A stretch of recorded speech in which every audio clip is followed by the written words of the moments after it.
A refugee's journey. It was a big risk, but we made it. As millions flee Ukraine, a family resettled in Colorado shares their perspective. It was really difficult when all these things happen and start to happen again. It's bring really bad memories. Their message for those forced to leave their home. When you have a right support and when you have a good life, you can catch your dreams. Underinsured. How hard has it been in the days and weeks after? It's been really hard. Marshall Fire victims facing thousands of dollars in rebuilding costs. How much are you underinsured? We believe we are underinsured by at least $200,000. Tonight, Denver 7 Investigates is taking those concerns straight to Colorado lawmakers. So we have to do everything we can to make the process easier for the victims. Shake it up, baby. And in so many ways, this is my identity. I love this store. A beloved record store turning the table for more than 30 years. We begin tonight in Ukraine, where the Pentagon is warning Russia could use chemical weapons. Officials believe Moscow could try to carry out a false flag operation to justify using those weapons, which, by the way, are illegal under international law.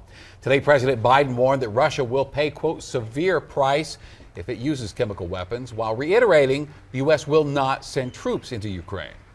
The idea that we're going to send in offensive equipment and have planes and tanks and trains going in with American pilots and American crews, just understand, and don't kid yourself, no matter what you all say, that's called World War III. This comes as Russia, without evidence, accuses the U.S. of funding biological weapon labs in Ukraine. During a UN Security Council meeting called by Russia today, the U.S. ambassador called out her Russian counterpart for spreading lies. Today, the world is watching Russia do exactly what we warned it would. Russia is attempting to use the Security Council to legitimize disinformation and deceive people to justify President Putin's war of choice against the Ukrainian people. Meanwhile, NATO will begin scheduled exercises next week in Norway. These happen every 2 years. They will involve 30,000 NATO troops, which includes 3,000 U.S. Marines. U.S. officials are warning Americans against joining the fight in Ukraine. According to the Associated Press, thousands of Americans have applied to fight in Ukraine, with about 100 making the cut so far. The State Department says Russia will treat foreign fighters as mercenaries, opening them up to mistreatment by Kremlin forces if captured.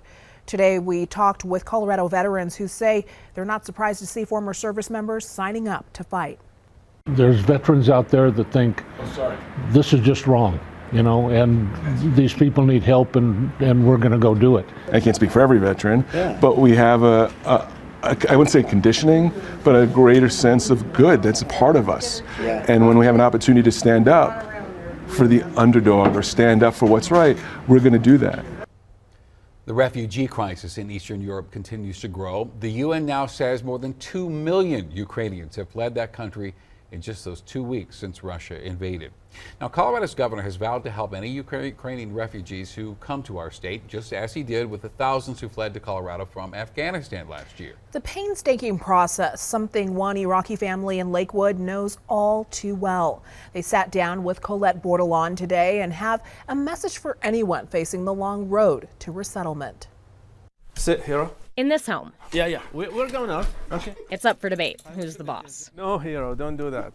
No. But there's no question They become like we're family. about the bond between these two. How'd you meet?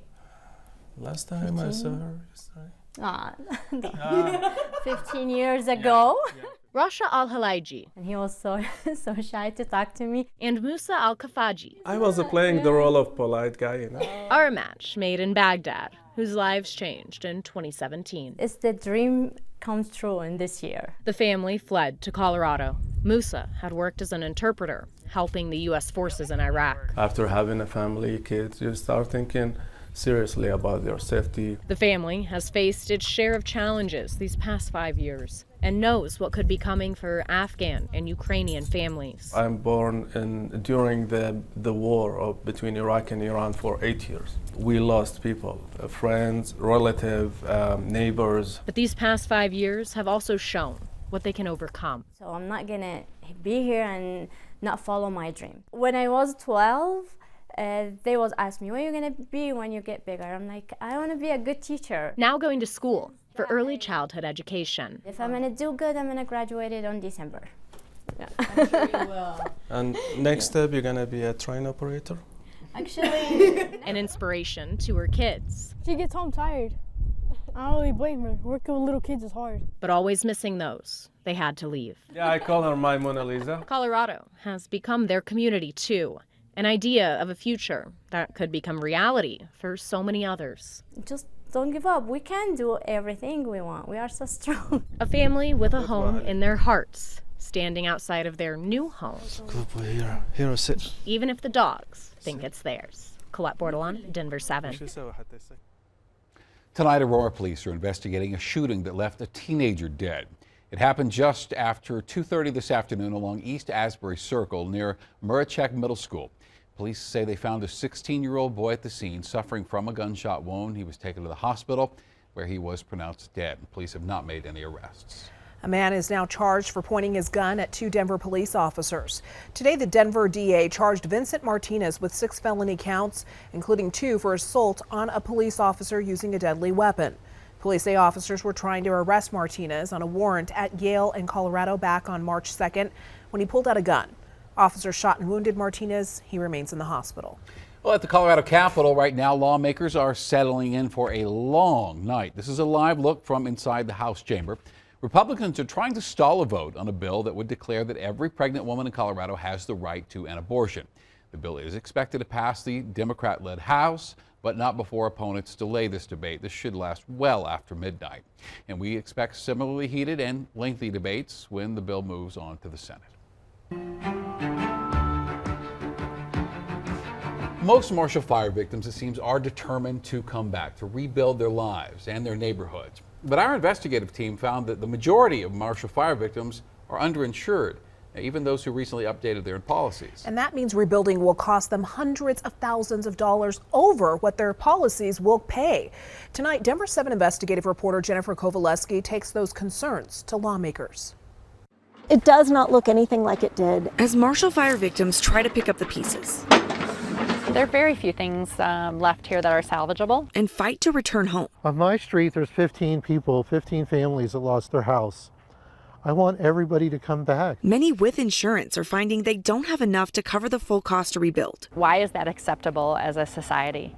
We should do better to protect the people of our towns and the lives that they've built. Sean Howe updated her insurance policy less than a month before the fire and is still being told she's underinsured, and not by a little. Somewhere between $400,000 and $600,000 is the current estimate. The insurance companies, in my opinion, should be required to keep up to date with their estimates. Do you think there will be lessons learned from the Marshall Fire? Well, I hope so. Senator Bob Rankin is passionate about wildfires for good reason. There were 4 major fires in my district in 2020. So, you know, I feel a real responsibility. Who's to blame for the underinsurance issue? I don't think anybody's to blame, actually. I think that the insurance companies have offered a product, in many cases with options. It's an issue of public awareness. It's an issue of understanding the risk. He says mandating insurance coverage is tricky because it would come at a high cost for everyone. We can't mandate that everybody on the whole Front Range buys an expensive policy because everybody's not at the same risk. But Rankin does see the need to update the risk areas for wildfires and to potentially include suburban neighborhoods like Superior and Louisville, where no one expected this kind of disaster. And that would lead to what kind of insurance do you need depending on the risk area that you're in. Rankin is also sponsoring legislation to make the insurance process easier for wildfire victims. House Bill 1111 would force insurance companies to pay more upfront for personal property claims. These are claims that cover the contents of your home. Currently, homeowners only get 30% of their policy value and then have to write out itemized lists of everything they've lost to get the rest. It's just agonizing for people to have to do that. Fight to rebuild it and fight to get the money for the things that were inside of it. But for Marshall wildfire victims, it's already too late. We've got more work to do. I think we need better regulations and we need better consumer protections. The state is also investigating to find out how many people are underinsured.